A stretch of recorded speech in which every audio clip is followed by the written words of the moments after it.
Batalha de Carras, o erro crasso. No vasto deserto do Oriente Próximo, um dos confrontos mais decisivos da antiguidade moldou o destino de dois impérios.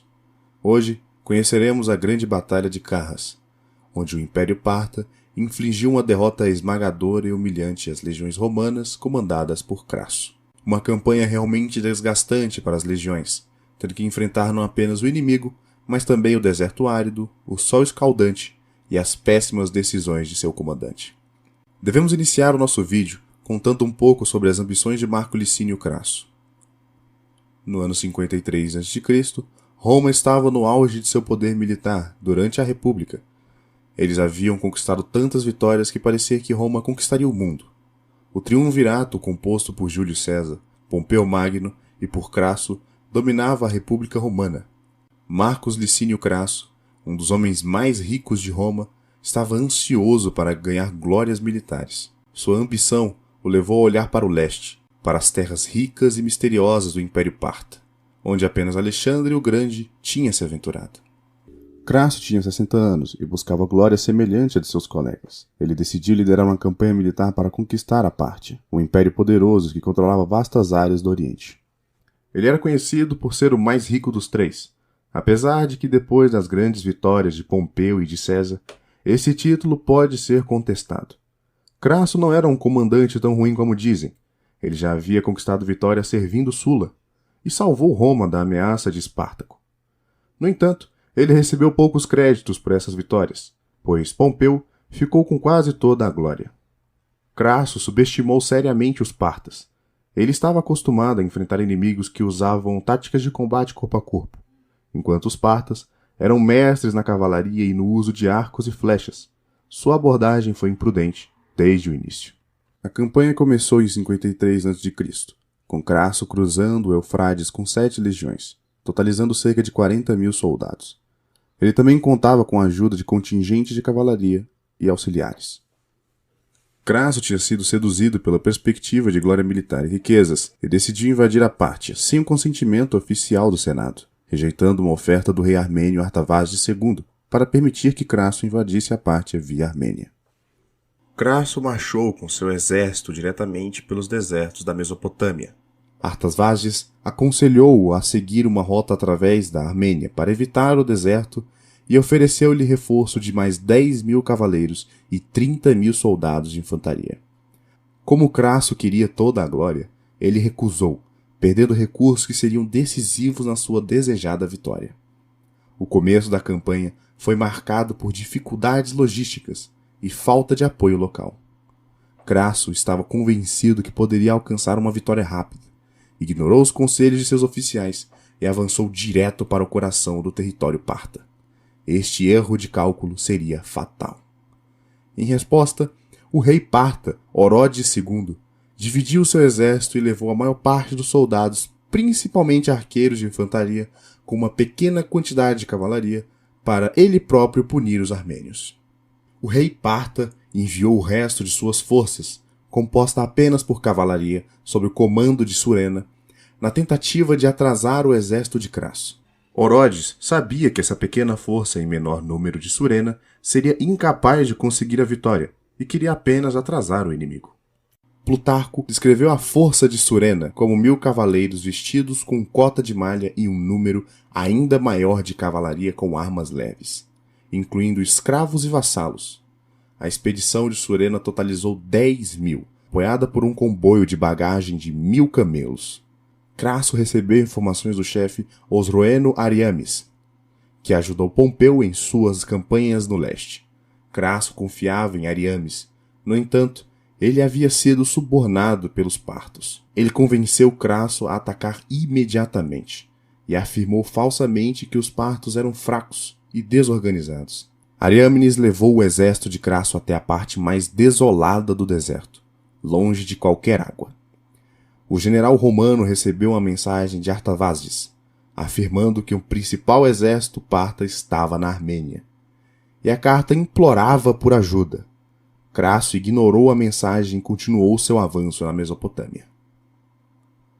O exército de Crasso encontrou os partas nas planícies de Carras, uma cidade na Mesopotâmia. Os partas, liderados pelo general Surena, estavam preparados.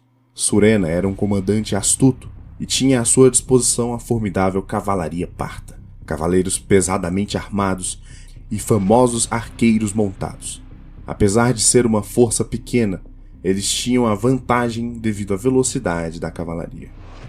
O general comandante de Crasso, Cássio, recomendou que o exército fosse liderado no estilo romano tradicional, com a infantaria formando o centro e a cavalaria nas alas.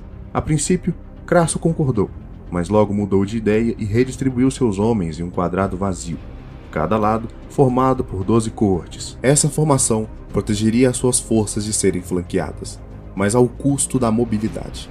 As forças romanas avançaram e chegaram a um riacho. Os generais de Crasso aconselharam-no a acampar e atacar na manhã seguinte, para dar aos seus homens uma oportunidade de descansar.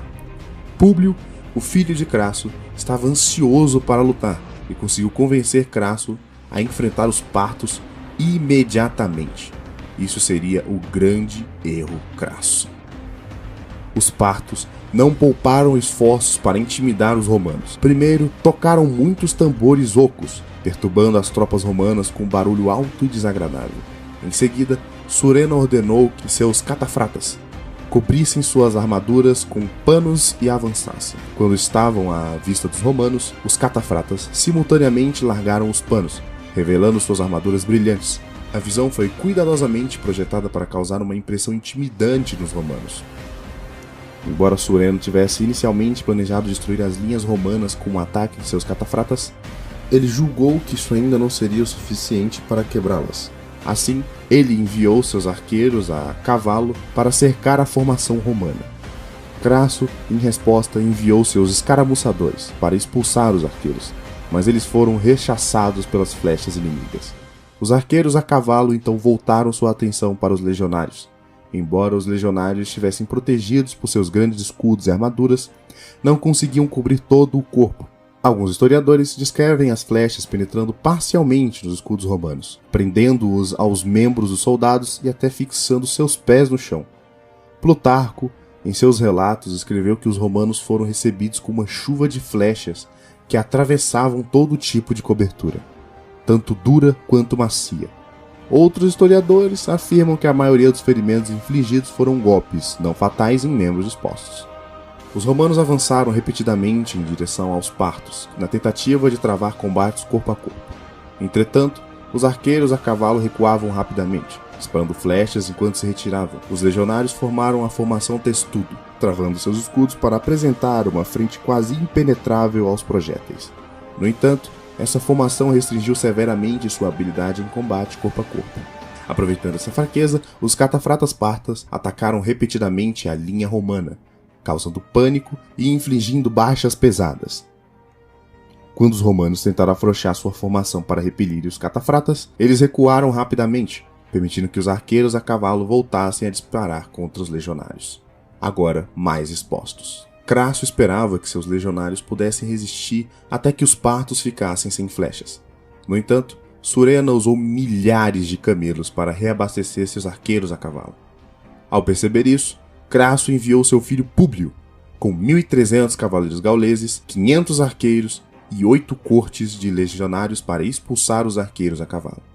Os cavaleiros fingiram recuar, atraindo Públio e seus homens para uma armadilha, onde sofreram pesadas baixas.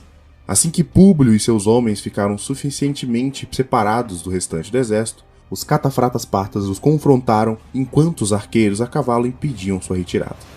No combate que se seguiu, os gauleses lutaram bravamente, mas sua inferioridade em armas e armaduras era evidente.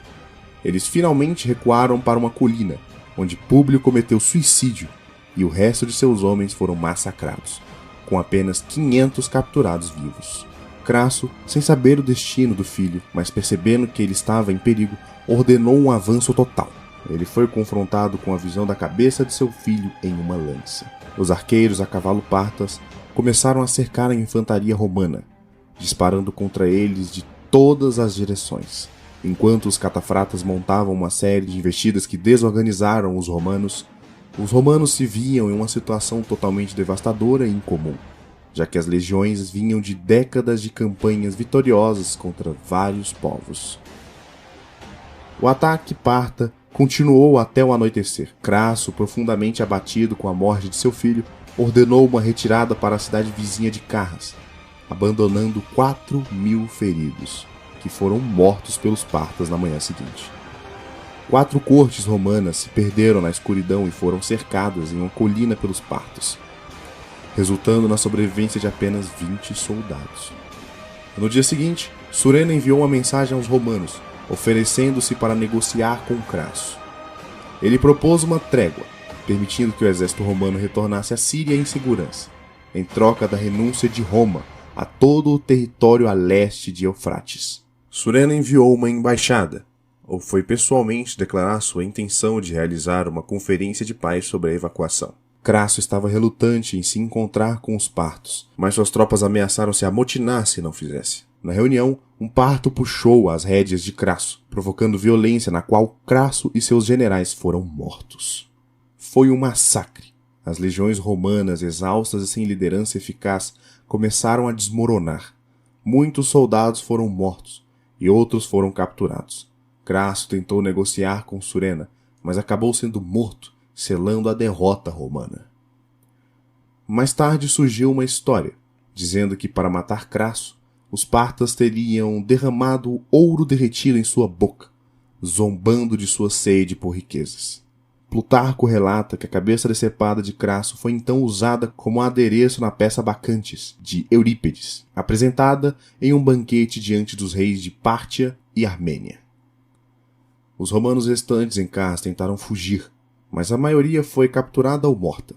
Segundo Plutarco, as baixas romanas totalizaram cerca de 20.000 mortos e 10.000 capturados, tornando a batalha uma das derrotas mais desastrosas da história romana. As baixas partas foram mínimas. Esta derrota teve repercussões profundas. A confiança de Roma em sua invencibilidade foi abalada. A perda de Crasso também desestabilizou o triunvirato, contribuindo para o eventual colapso da República Romana e a ascensão do Império. A derrota de Roma em Carras foi um golpe humilhante, especialmente pela captura de várias águias legionárias pelos partos. Plutarco menciona que os partos encontraram um prisioneiro romano que se parecia com Crasso. Vestiram-no de mulher e desfilaram com ele pela Pártia, ordenando aos outros prisioneiros romanos que o saudassem como imperador, zombando diretamente de um triunfo romano. Orodes II, juntamente com o resto do exército parta, derrotou os armênios e conquistou seu país. Surena, por sua vez, foi celebrado como um herói na Pártia, mas seu sucesso também despertou ciúmes na corte. Ele foi posteriormente executado pelo rei Orodes, temeroso de sua crescente popularidade.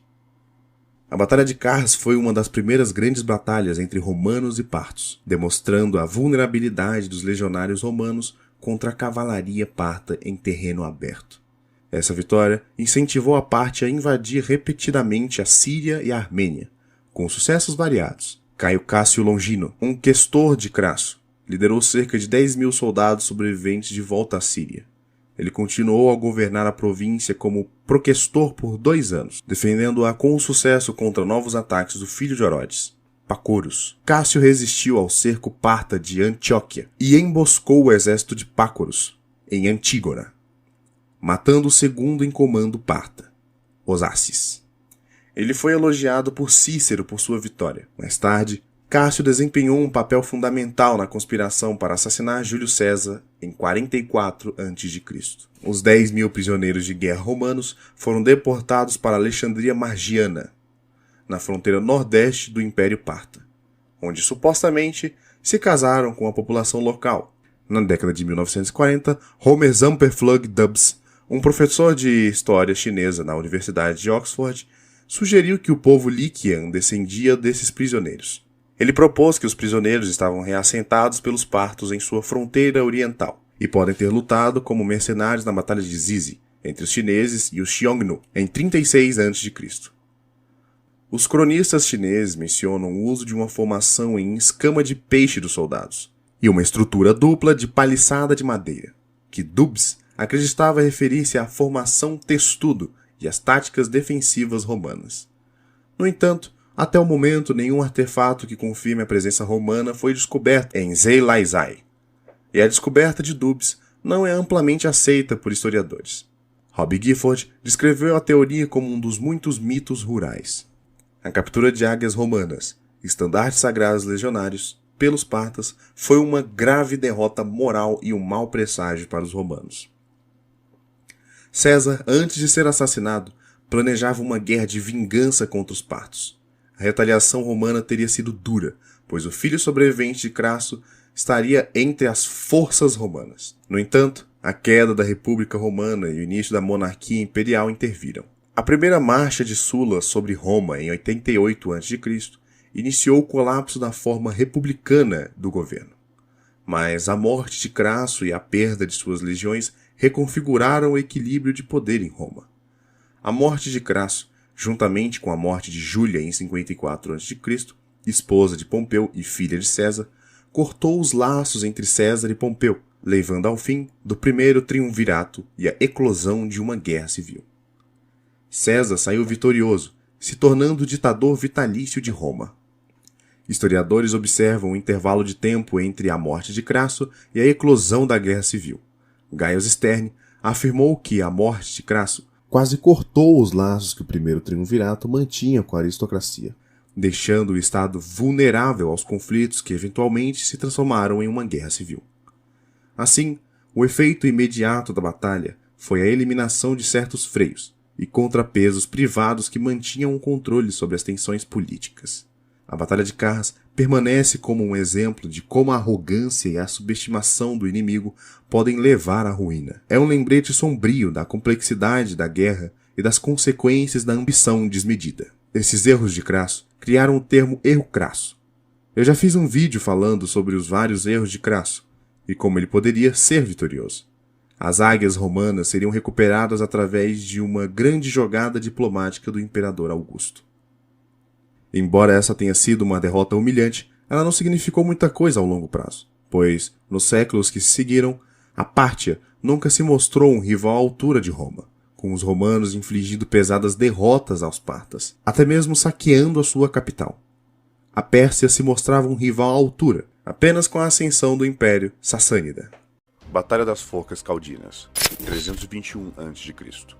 A humilhação de Roma na Segunda Guerra Samnita. A Segunda Guerra Samnita foi um conflito crucial no início da história de Roma, uma guerra que durou de 326 a 304 a.C., durante a expansão de Roma na Itália. Em 321 a.C., um exército romano bem treinado e confiante avançou para o terreno montanhoso de Sâmnio, apenas para se ver envolvido em uma das estratagemas mais engenhosas da história militar antiga. Este conflito, um ponto crucial na Segunda Guerra Samnita, não foi decidido pelo choque de espadas, mas sim por uma exibição magistral de estratégia e engano por parte dos samnitas, deixando um impacto profundo nas táticas militares e na estratégia romana. Mas o que levou os romanos a caírem nessa armadilha? Como os samnitas conseguiram tal feito notável? E quais foram as consequências dessa inesperada derrota para a poderosa legião romana? Essa derrota é considerada uma das piores da história romana, uma derrota que poderia ter posto fim em uma nação emergente. A sua designação como batalha é uma mera formalidade histórica. Não houveram combates e não houveram vítimas. Os romanos foram presos em um vale fechado pelos samnitas antes de saberem o que estava acontecendo. E nada restou, senão negociar uma rendição desfavorável. A ação foi inteiramente política, com os magistrados de ambos os lados tentando obter os melhores termos para o seu lado, sem desrespeitar as crenças comuns relativas às regras de guerra e à condução de paz. No final, os samnitas decidiram que seria melhor para as relações futuras deixarem os romanos irem, enquanto os romanos eram impedidos de prosseguir a sua campanha contra os samnitas por considerações de religião e honra. Em 321, os cônsules romanos Tito Vetúrio Calvino e Espúrio Postúmio Albino lideraram um exército romano em Sâmnio, com a intenção de desferir um golpe decisivo nos samnitas. Porém, os samnitas, sob a liderança de Caio Pôncio, filho do líder samnita Pôncio Herênio, anteciparam os movimentos romanos. Segundo o relato de Tito Livio, o comandante samnita, Caio Pôncio, ao saber que o exército romano estava localizado perto de Calácia, enviou 10 soldados disfarçados de pastores com ordem de contar a mesma história. Falar que os samnitas estavam sitiando Lucera em Apulia, os comandantes romanos, completamente enganados por essa estratagema, decidiram partir para ajudar Lucera. Pior, eles escolheram a rota mais rápida, ao longo de uma estrada que mais tarde se tornaria a Via Ápia, através das Forcas Caudinas, uma estreita passagem nas montanhas perto de Benevento, na Campânia. A área ao redor das Forcas Caudinas era cercada por montanhas e só podia ser acessada por 2 desfiladeiros. Este terreno era ideal para a estratégia saminita. Neutralizou a vantagem romana em números e formações de batalhas típicas, uma vez que o espaço confinado impediu os romanos de organizarem eficazmente as suas tropas e de implantarem as suas táticas de combate habituais. Os romanos entraram um por um, mas quando chegaram ao segundo desfiladeiro, encontraram-no barricado. Eles retornaram imediatamente ao primeiro desfiladeiro, apenas para encontrá-lo agora seguramente mantido pelos samnitas. Neste ponto, os romanos, segundo Tito Livio, caíram em total desespero, sabendo que a situação era bastante desesperadora. Os samnitas não tinham ideia do que fazer para aproveitar o sucesso. Consequentemente, Pôncio foi persuadido a enviar uma carta a seu pai, Herênio. A resposta foi que os romanos deveriam ser mandados embora, ilesos, o mais rápido possível. Este conselho foi rejeitado e uma nova carta foi enviada a Herênio. Desta vez, o conselho foi matar os romanos até o último homem. Não sabendo o que fazer com conselhos tão contraditórios, os samnitas pediram então a Herênio que viesse pessoalmente explicar. Quando ele chegou, explicou que se libertassem os romanos sem causar danos, ganhariam a amizade dos romanos. Se matassem todo o exército romano, Roma ficaria tão enfraquecida que não representaria uma ameaça por muitas gerações. Com isso, seu filho perguntou se não havia um meio termo. Herênio insistiu que qualquer meio termo seria uma loucura total e deixaria os romanos ansiosos por vingança, sem enfraquecê-los.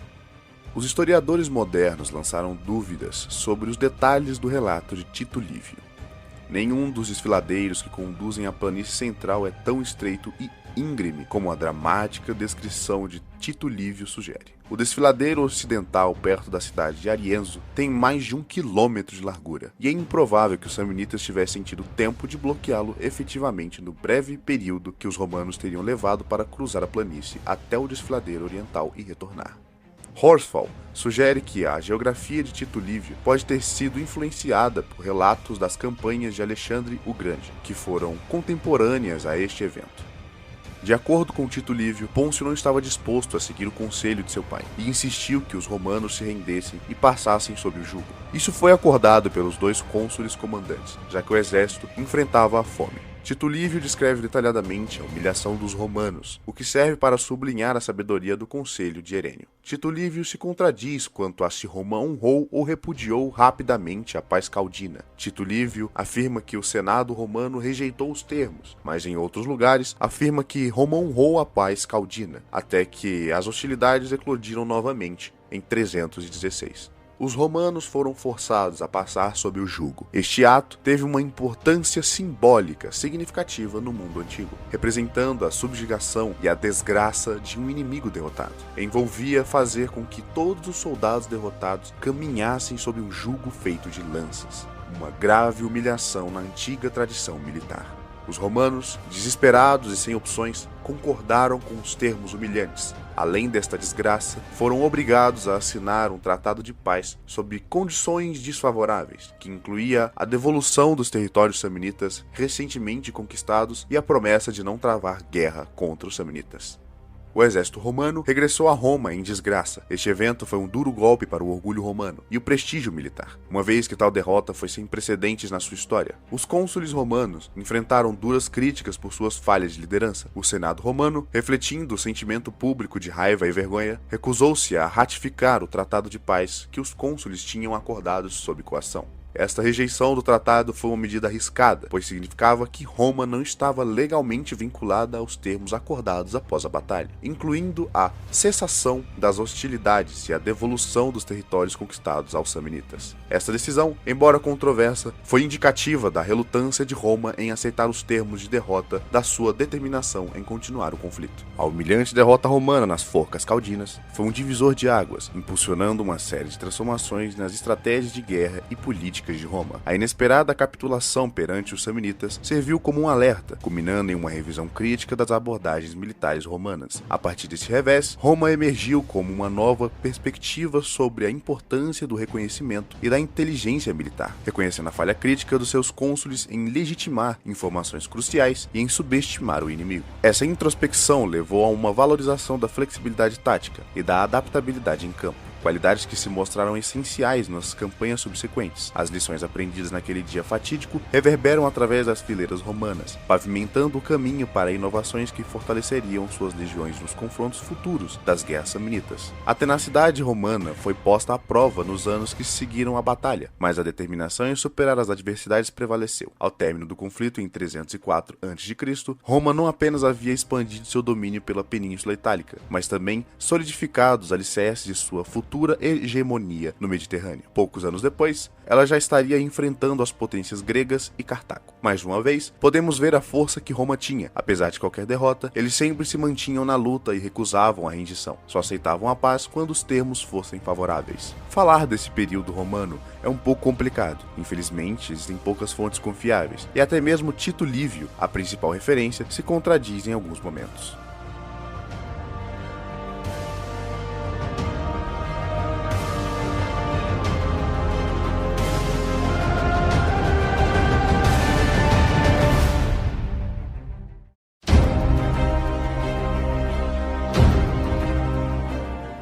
Fim do domínio romano na Grã-Bretanha. Você já se perguntou por que os romanos abandonaram a província da Britânia em 410 d.C.? Será mesmo que essa província foi abandonada, ou será que os romanos perderam o domínio da ilha por outro motivo? É importante destacar que os romanos não se retiraram formalmente da Grã-Bretanha. Essa narrativa foi desenvolvida na historiografia britânica, começando com Gildas em seu traduzido latim sobre a ruína e conquista da Bretanha e posteriormente com Beda. Relatos romanos, como de Zósimo e Procópio, descrevem a turbulência política na Grã-Bretanha e no Império Ocidental como um todo, levando os britânicos a se rebelarem contra o domínio romano e expulsarem funcionários romanos. Diante da necessidade de se defenderem contra ataques bárbaros, as unidades de governo local rejeitaram o governo do imperador rebelde Constantino III. Após a derrota de Constantino contra o imperador Honório, Honório foi incapaz de restabelecer controle sobre a Grã-Bretanha. Alguns britânicos desejavam retornar ao domínio romano. Precisamos nos lembrar que, desde 212 d.C., todos os britânicos dentro do império eram cidadãos romanos. No início do século V d.C., o Império Romano enfrentava desafios significativos. Internamente,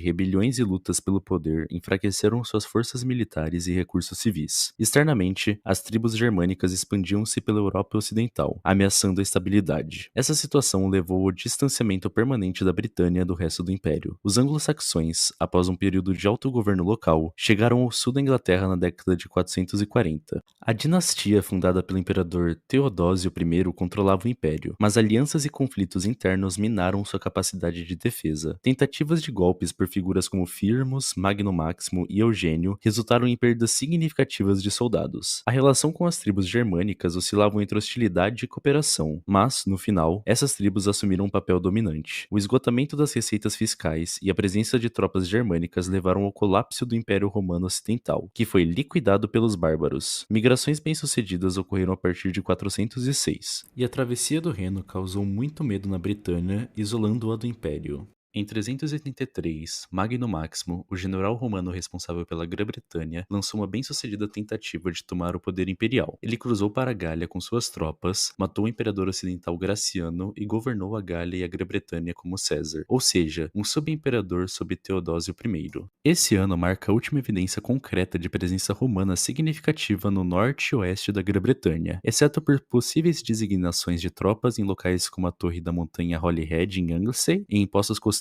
ocidentais como Lancaster. Esses postos avançados podem ter persistido até a década de 390, mas com uma presença muito reduzida.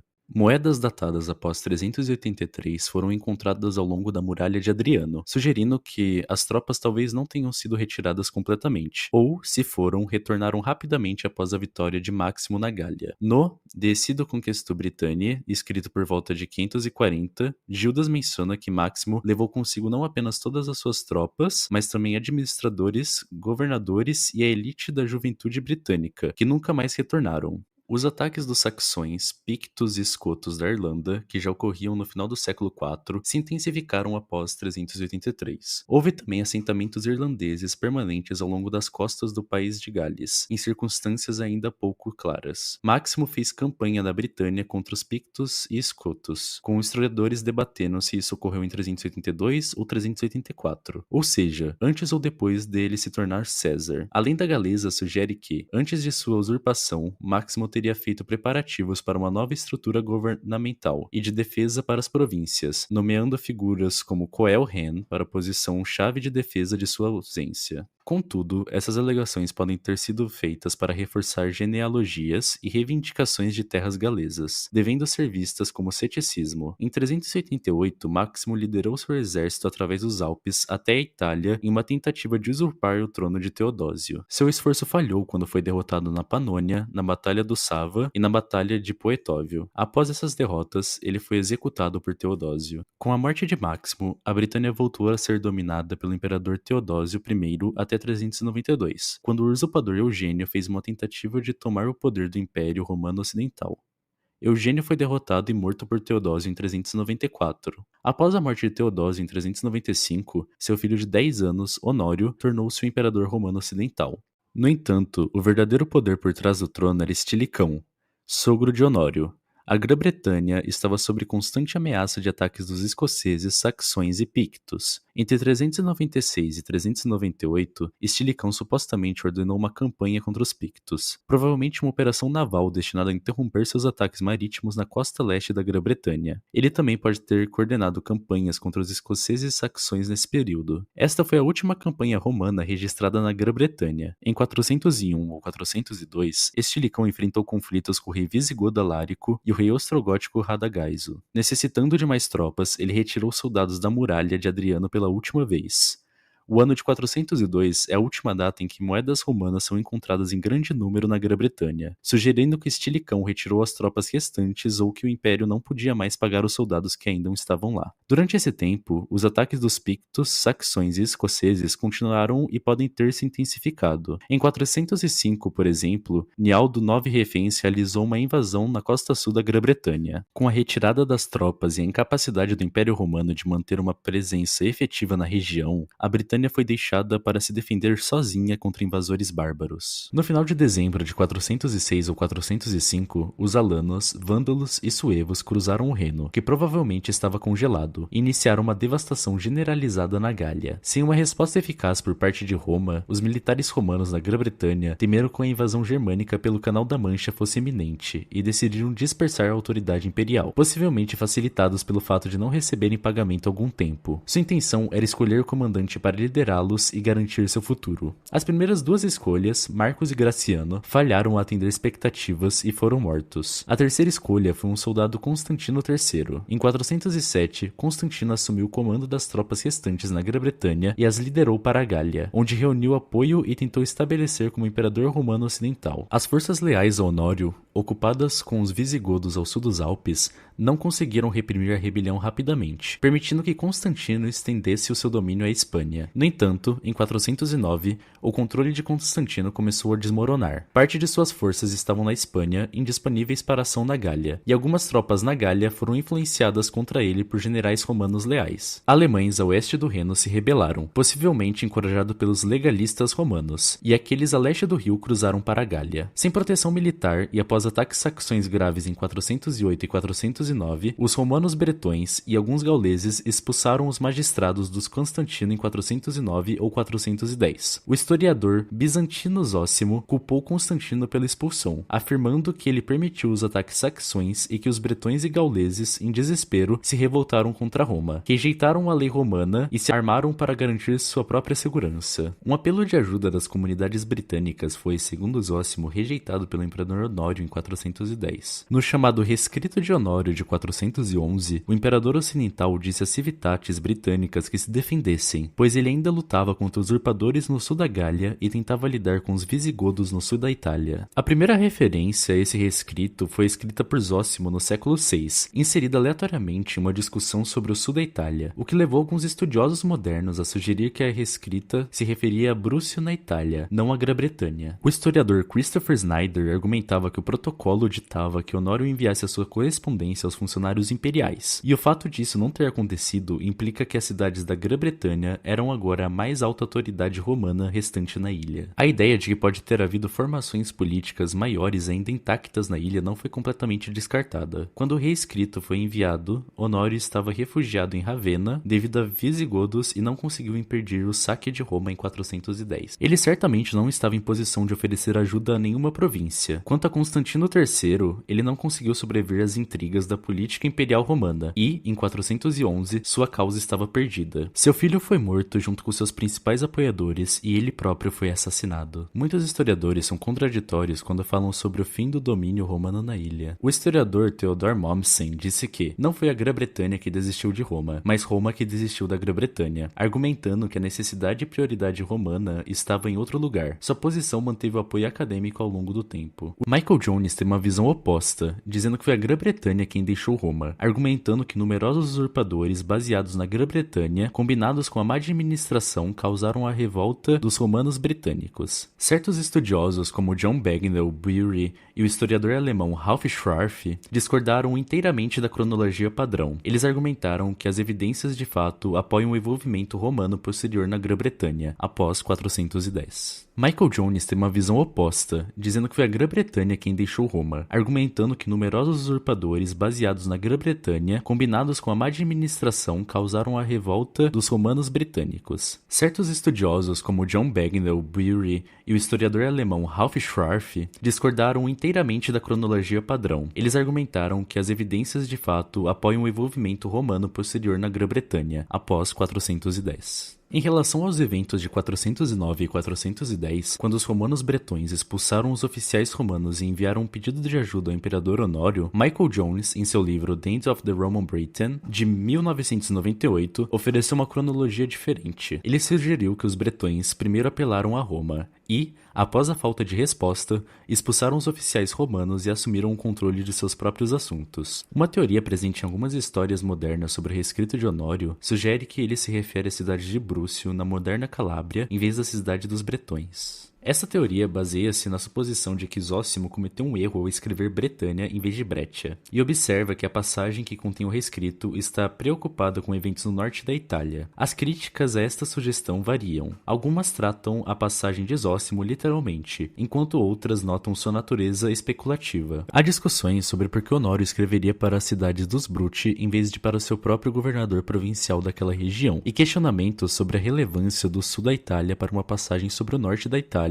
mais do que a Grã-Bretanha. Além disso, a teoria contradiz o relato de Gildas, que fornece suporte independente ao repetir a essência do relato de Zósimo e aplicá-lo claramente à Grã-Bretanha. Edward Arthur Thompson, em seu artigo Britain, ofereceu uma teoria provocativa para explicar as expulsões dos funcionários romanos e o pedido de ajuda a Roma. Ele sugeriu que a revolta consistia em camponeses discentes semelhantes aos Balgudas da Gália. Quando esses camponeses se revoltaram e expulsaram os oficiais romanos, a classe proprietária de terras apelou por ajuda romana. Como podemos ver, a situação na Roma é muito mais complexa do que parece. Eles não decidiram abandonar a ilha simplesmente. Foi um processo gradual e duro para os romanos. A Britânia permaneceu por séculos sob domínio romano e sua perda, obviamente, não foi algo desejado por Roma. Infelizmente, as fontes são muito escassas, e por isso não conseguimos saber claramente como foi o fim do governo romano da Britânia. Mas, ao que parece, os cidadãos romanos continuaram por muito tempo tendo grande influência na ilha, já que todos os cidadãos livres do Império haviam ganhado a cidadania romana em 212 d.C.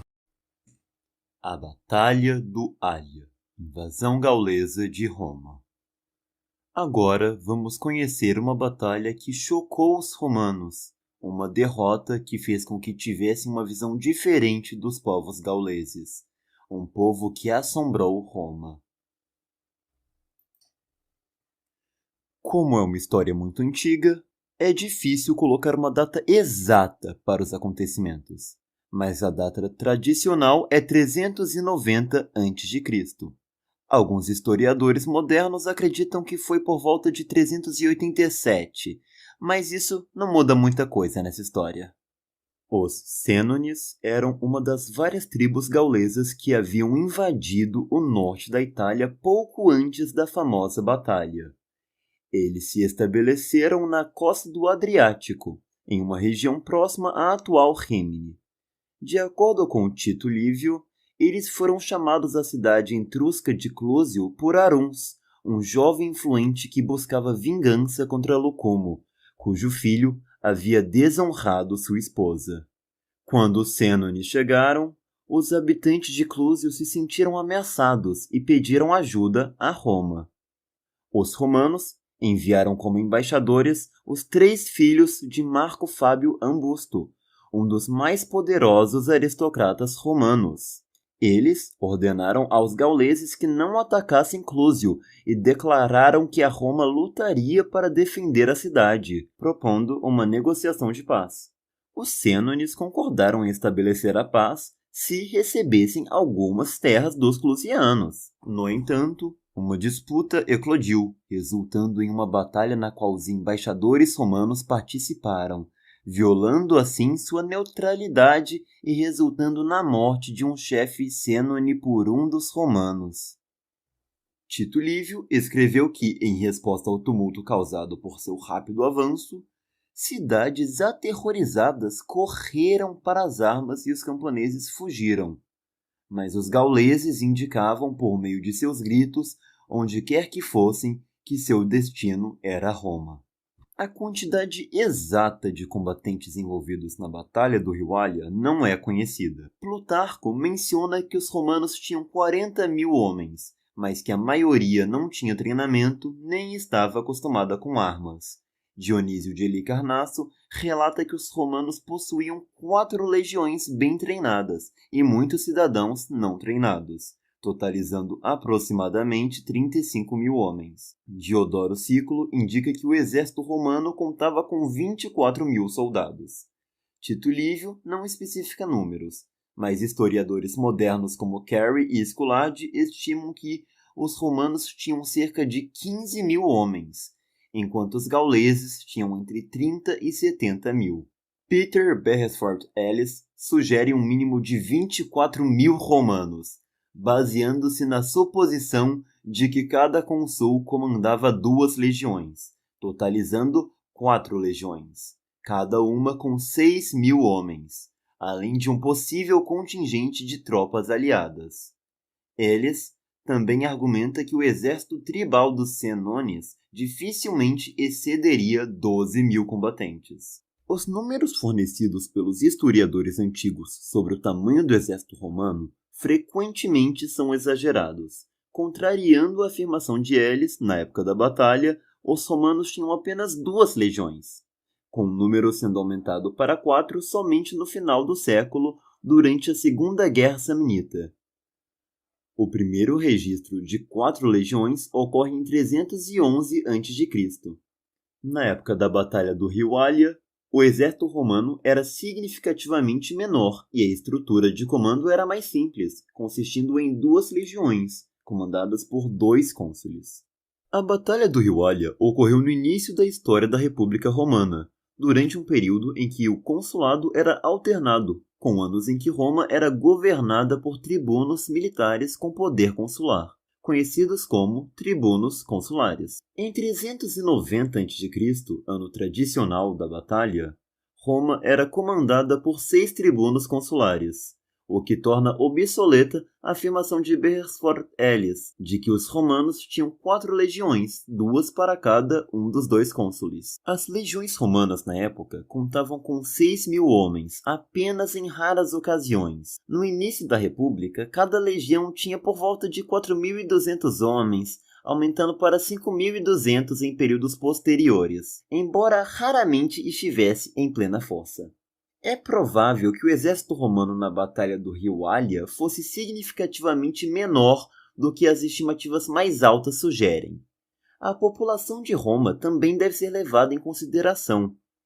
Nos primeiros dias, Roma era uma cidade-estado de importância regional, com um território que não se estendia além de 50 quilômetros da cidade. Cornell observa que as estimativas da população romana no final do século VI a.C. variam entre 25 e 50 mil, com uma estimativa mais provável entre 25 e 40 mil. Embora o território de Roma tenha aumentado 75% no início do século IV a.C. por conta da conquista da cidade de Veios, a maior parte da população conquistada não tinha cidadania romana e, portanto, não servia no exército romano. Essas considerações tornam improvável que Roma tivesse uma reserva militar de 24 mil soldados ou mais na época da Batalha do Rio Alia. Além disso, os romanos não tiveram muito tempo para se preparar adequadamente para a batalha, já que, após a rejeição de sua embaixada, os gauleses marcharam imediatamente sobre Roma, uma marcha de apenas alguns dias. O exército romano era uma milícia de camponeses recrutados em tempo parcial, que retornavam às suas fazendas após a temporada de campanhas militares. Nem todos os homens em idade militar eram convocados todos os anos, e muitos soldados viviam longe de Roma, necessitando de tempo para chegar à cidade. A dimensão das forças dos Senônios também não deve ser superestimada. A estimativa de Carey e Scullard de 30 mil e 70 mil é considerada altamente improvável. Elias sugere que 12 mil seria o número mais provável para uma única tribo. O exército romano na batalha foi liderado pelo tribuno Quinto Sulpício Longo. Existem apenas 2 relatos antigos que fornecem detalhes sobre a Batalha do Rio Alia: Tito Livio e Diodoro Sículo. Segundo Tito Livio, Roma não tomou medidas especiais para enfrentar a ameaça gaulesa, mantendo a taxa de recrutamento usual das campanhas normais. Os gauleses avançaram rapidamente em direção a Roma, surpreendendo a cidade com a velocidade de sua marcha. A rapidez do avanço foi tão inesperada que Roma teve dificuldade em reunir seu exército e posicioná-lo para proteger a cidade. As forças romanas e gaulesas encontraram-se na confluência do rio Tibre com o riacho Alia. Os romanos, provavelmente em menor número, não montaram acampamento, não ergueram muralhas defensivas e não realizaram rituais de adivinhação dos deuses como era de costume. Para evitar serem flanqueados, estenderam suas alas, o que enfraqueceu o centro de sua formação. Colocaram as reservas numa colina à direita, mas Breno, o chefe gaulês, suspeitou que isso fosse um movimento para atacá-lo pela retaguarda. Decidiu então atacar a colina, causando pânico entre os romanos. A ala esquerda romana desmoronou e muitos soldados fugiram para a margem do rio Tibre, onde foram mortos pelos gauleses ou se afogaram ao tentar atravessar o rio. Aqueles que conseguiram nadar chegaram a Veios, uma cidade etrusca recentemente conquistada por Roma, mas não enviaram nenhum mensageiro para avisar Roma. A ala direita, mais distante do rio, recuou para Roma, deixando os gauleses surpresos com a facilidade da vitória. Diodoro Sículo, outro historiador antigo, oferece um relato um pouco diferente. Ele afirmou que os romanos marcharam e cruzaram o rio Tibre, posicionando suas melhores tropas, cerca de 24 mil homens, na planície e as tropas mais fracas na colina. Os celtas, por sua vez, também se alinharam, colocando seus melhores guerreiros na colina e derrotando os romanos com facilidade. A maioria dos soldados romanos da planície fugiu desordenadamente em direção ao rio, bloqueando uns aos outros na tentativa de escapar. Os celtas mataram os homens que estavam na retaguarda. Alguns romanos tentaram atravessar o rio usando suas armaduras, que, segundo Diodoro, valorizavam mais do que suas próprias vidas, mas que também os pesavam, dificultando sua travessia. Alguns se afogaram, enquanto outros conseguiram alcançar a margem oposta com grande dificuldade. Durante a fuga, os soldados romanos jogaram suas armas e tentaram atravessar o rio a nado, mas os gauleses lançaram dardos contra eles. A maioria dos sobreviventes conseguiu escapar para a cidade de Veios, enquanto outros retornaram a Roma, onde relataram que o exército havia sido destruído. Plutarco escreveu que os gauleses acamparam perto da confluência do rio Allia com o Tibre, a cerca de 18 quilômetros de Roma, e atacaram os romanos de surpresa. A batalha foi desordenada e vergonhosa para os romanos. A ala esquerda romana foi empurrada para o rio e destruída, enquanto a ala direita recuou para as colinas diante do ataque gaulês na planície, com a maioria dos soldados fugindo para Roma. Os demais sobreviventes escaparam para Veios durante a noite, convencidos de que todo o seu povo havia sido morto e que Roma estava perdida. No entanto, o que eles não esperavam é que Roma ainda não estava morta, e mesmo com o saque que viria, a cidade iria se sobressair. Tito Livio nos oferece um relato detalhado sobre o saque de Roma. Os gauleses, maravilhados com sua vitória repentina e impressionante, ficaram estagnados no campo de batalha, como se estivessem perplexos. Ao não perceberem nenhuma resistência, partiram em direção a Roma, chegando lá antes do anoitecer. Encontraram os portões da cidade abertos e as muralhas desertas, o que os surpreendeu ainda mais. Optaram por não lutar à noite em um território desconhecido e decidiram acampar entre Roma e o rio Anio. Os romanos estavam em estado de pânico, desconhecendo que a maior parte de seus soldados havia fugido para Veios em vez de retornar a Roma. Pensaram que os únicos sobreviventes eram aqueles que conseguiram voltar para a cidade, acreditando possuir uma força muito limitada. Diante de sua vulnerabilidade, decidiram enviar os homens em idade de combate, os senadores e suas famílias, para o Monte Capitolino, levando armas e suprimentos para defender a fortaleza. A situação era tão crítica que os idosos foram deixados na cidade, e os antigos cônsules permaneceram com eles para ajudá-los a aceitar seu destino. No entanto, muitos idosos seguiram seus filhos até Capitólio, e ninguém tentou impedi-los. Muitas pessoas fugiram para o Monte Janículo, nos arredores da cidade, dispersando-se posteriormente pelo campo e outras cidades. Lúcio Albinus, ao deixar a cidade com sua carroça, avistou um grupo de pessoas caminhando. Imediatamente, ordenou que sua esposa e filhos descessem do veículo, oferecendo carona aos sacerdotes e aos vasos sagrados de Roma até Cairé. Os antigos oficiais de Estado, resignados ao seu destino, vestiram suas roupas cerimoniais e adornaram-se com as insígnias de suas antigas posições de honra. Sentaram-se em cadeiras de marfim, na frente de suas casas, aguardando o que estava por vir. No dia seguinte, os sênones entraram na cidade através da porta de Coline, dirigindo-se ao Fórum Romano. Deixaram um pequeno destacamento para se proteger contra possíveis ataques do Capitólio e se espalharam pelas ruas em busca de saques. A cidade parecia deserta. As casas dos plebeus estavam barricadas, enquanto as mansões dos patrícios permaneciam abertas. Os gauleses hesitaram mais em entrar nas casas abertas do que nas fechadas, impressionados pela imponência dos patrícios idosos, sentados em seus cortiços. Vestidos com magnificência e exibindo um porte majestoso, os patrícios tinham uma expressão que lembrava deuses, o que causava verdadeira veneração nos invasores. Essa cena se desenrolou até que um dos patrícios, M. Papirius, despertou a curiosidade de um gaulês, que começou a acariciar sua longa barba. A reação do patrício foi um golpe com seu cajado de marfim, o que levou à sua imediata execução. Após essa primeira morte, os demais patrícios foram massacrados em suas cadeiras, e as casas foram saqueadas e incendiadas. Tito Livio narra que, apesar dessa violência inicial, os incêndios não foram tão extensos quanto se esperaria numa captura de cidade.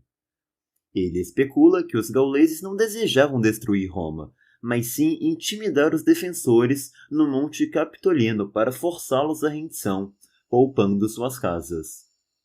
Mesmo assim, os defensores, ouvindo os gritos dos inimigos, o clamor das mulheres e crianças, o rugir das chamas e o estrondo das casas desmoronando, permaneceram firmes na decisão de continuar a defender o morro. Com o passar dos dias, os defensores do Capitólio se acostumaram com o sofrimento e endureceram-se diante da adversidade.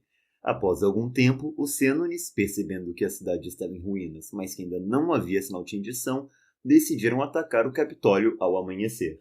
Os romanos deixaram que os inimigos subissem a colina íngreme antes de os empurrarem costa abaixo.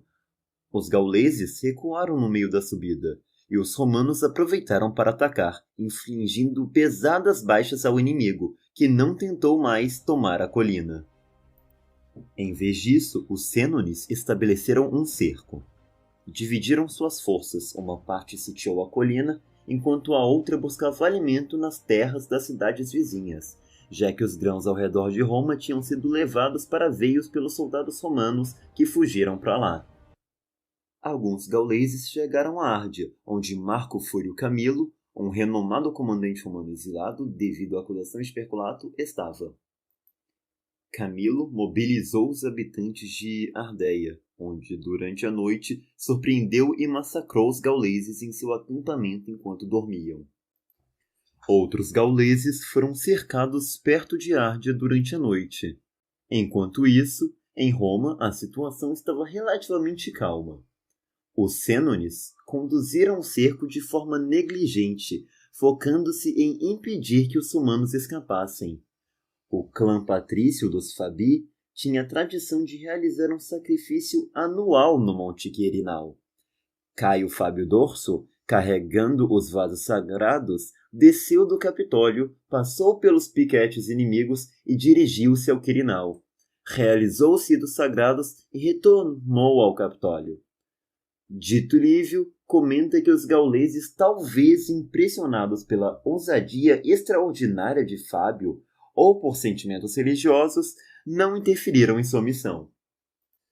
Enquanto isso, os sobreviventes da batalha que haviam fugido para Veios começaram a se reorganizar.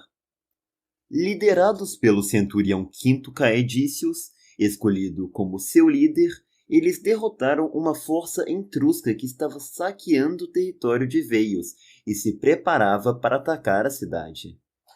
Caedício e suas forças, agora fortalecidas, capturaram alguns prisioneiros e os forçaram a conduzi-los a outra força etrusca nas Salinas, onde infligiram ainda mais perdas. À medida que suas forças cresciam, romanos que haviam fugido de Roma começaram a se dirigir para Veios, e voluntários do Lácio também se juntaram a eles. Caedício, reconhecendo a necessidade de um comando mais experiente, decidiu convocar Camilo, mas isso exigia a aprovação do Senado. Enviaram Comínio Pôncio, um soldado, a Roma como mensageiro. Ele desceu o rio Tibre em uma balsa improvisada e chegou a Roma, escalando uma rocha íngreme que os inimigos haviam deixado desprotegida devido à sua dificuldade.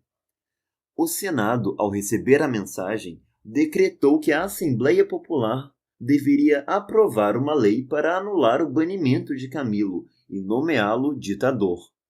Camilo foi então escoltado de Árdia até Veios para assumir o comando.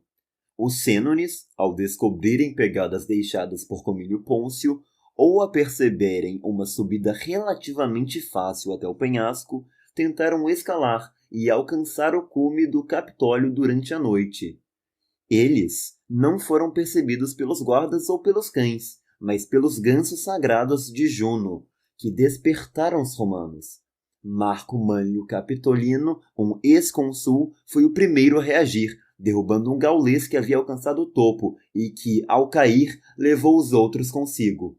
Mânlio continuou a combater os gauleses que haviam largado suas armas para se agarrar às rochas. Com o auxílio dos outros soldados, os inimigos foram repelidos. Mânlio foi aclamado por sua bravura.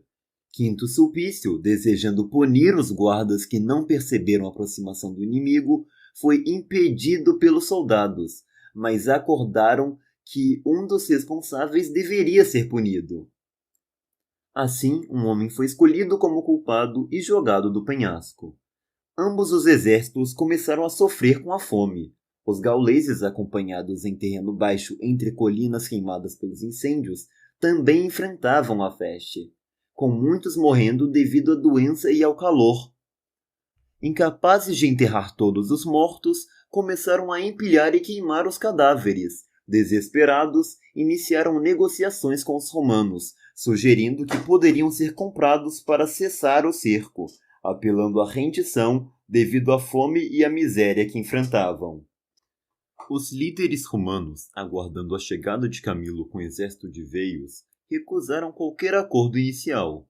Contudo, os soldados famintos eventualmente pediram uma rendição ou um acordo de resgate nas melhores condições possíveis. Quintus Sulpícios negociou com Brenos, o líder dos Senones, e concordaram em um resgate de 1000 libras de ouro. Os Sênones, entretanto, trapacearam a usar pesos maiores para pesar o ouro.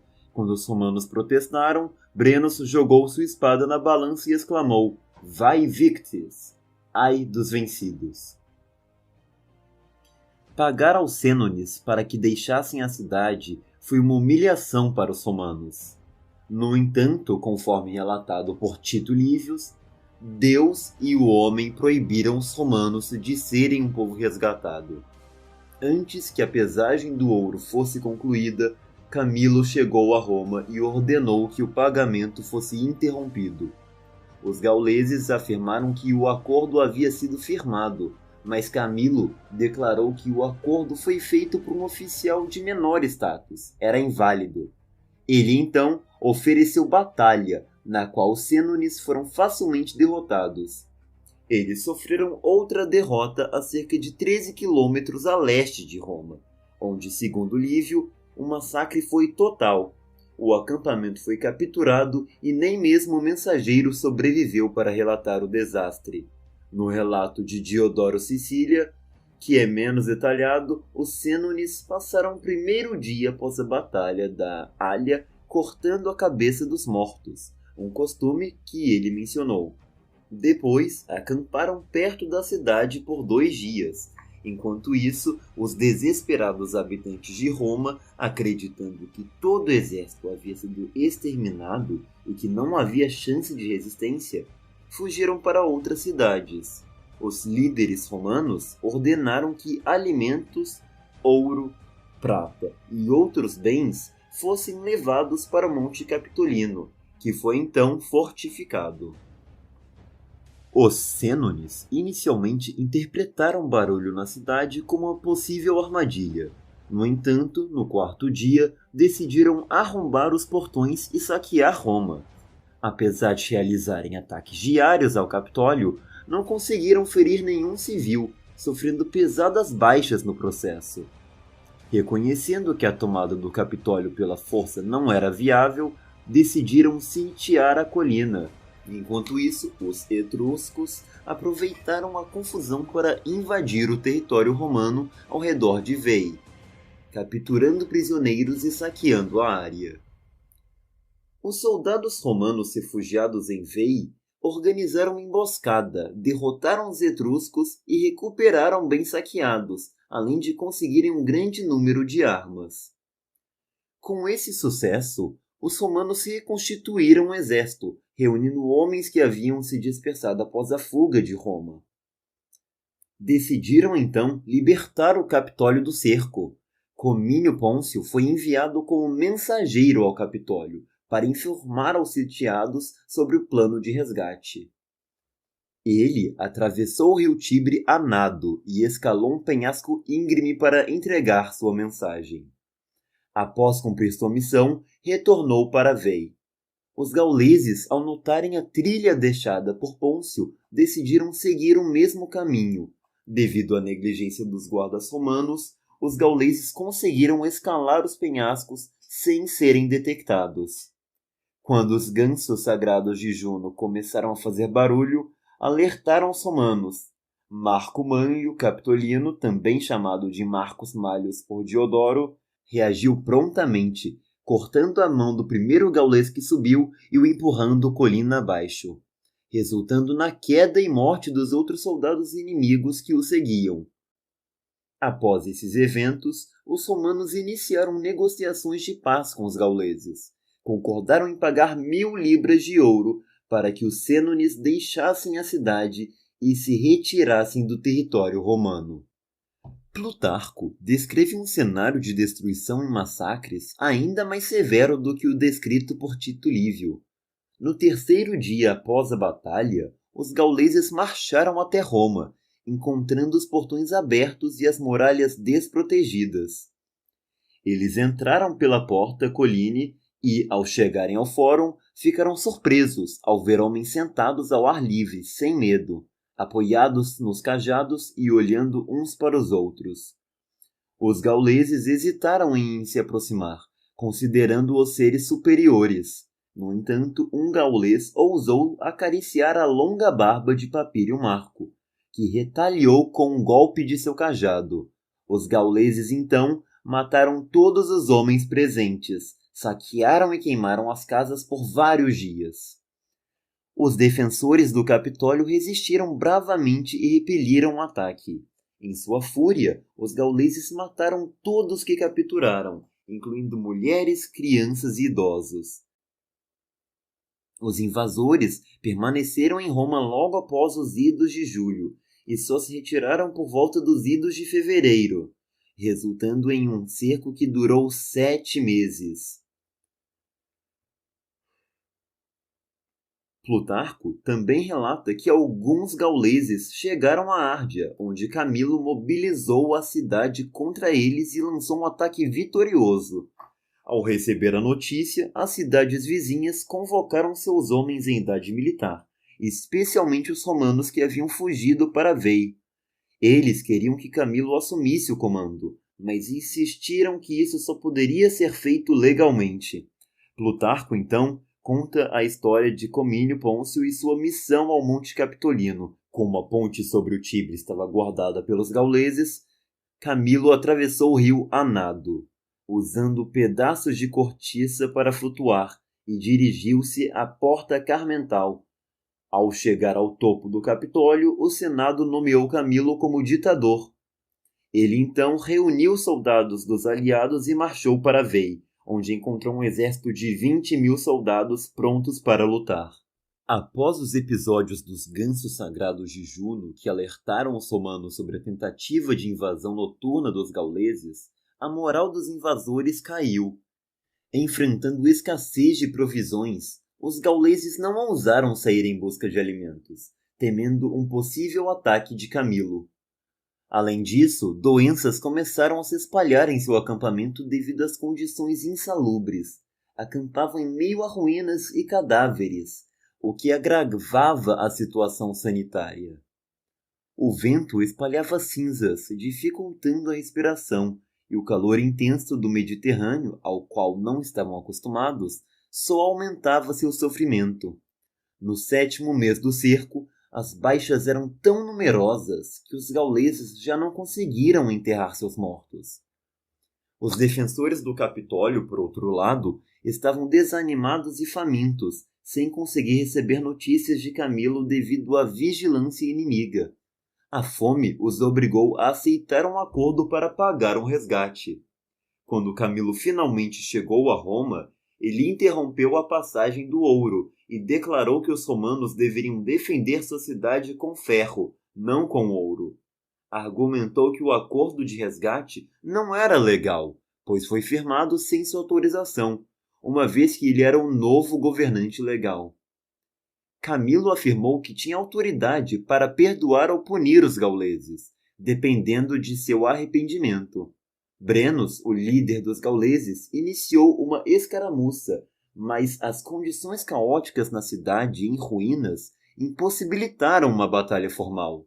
Brennus recuou com seus homens para o acampamento e deixou a cidade durante a noite. Ao amanhecer, Camilo os alcançou e derrotou os gauleses. Muitos foram perseguidos e abatidos imediatamente, enquanto outros foram mortos pelas pessoas das aldeias e cidades vizinhas. A notícia do saque gaulês se espalhou até a Grécia. Plutarco menciona que Heracleides Pôntico relatou uma versão imprecisa dos eventos e que Aristóteles atribuiu a salvação de Roma a um certo Lúcio e não a Camilo. Os relatos da Batalha do Ália e do saque de Roma foram escritos séculos após os acontecimentos, levantando dúvidas sobre sua precisão. As discrepâncias entre os relatos de Tito Livio e Diodoro da Sicília refletem essa incerteza. A história do resgate de Roma por Camilo, por exemplo, é vista por muitos historiadores modernos como um acréscimo posterior, uma vez que ele não é mencionado por Diodoro Sículo ou Políbio, outro historiador grego antigo. Diodoro relatou que os gauleses foram derrotados na planície de Trausian, um local não identificado, por um exército etrusco enquanto voltavam do sul da Itália. Estrabão escreveu que foram derrotados por Caere, uma cidade etrusca aliada de Roma, que recuperou o ouro resgatado. Isso contradiz a versão de que Camilo interrompeu o pagamento do resgate aos Sênones. Além disso, Plutarco mencionou que Aristóteles afirmou que Roma foi salva por um certo Lúcio, possivelmente Lúcio Albino, que transportou as sacerdotisas vestais para Caere. O papel de Caere no saque gaulês pode ter sido mais significativo do que a tradução romana sugere. Outra questão é o motivo dos Senones estarem no centro da Itália. Segundo Diodoro Sículo, os Senones estavam angustiados e ansiosos para se mudar, devido ao clima quente de seu local de assentamento, o Ager Gallicus. Eles armaram seus homens mais jovens e os enviaram em busca de um novo território, levando-os a invadir a Etrúria e saquear o território de Clúsio com um exército de 30.000 homens. Assim, a história do saque de Roma é complexa e envolta em contradições, refletindo as diferentes narrativas e possíveis acréscimos posteriores. No entanto, Cornell questiona essa interpretação. Ao longo dos relatos, os Sênones são descritos predominantemente como guerreiros, sem menções a esposas e filhos, que tipicamente acompanhariam um povo migratório, que estivesse em busca de novas terras. Cornell sugere que eles poderiam ter atuado como mercenários.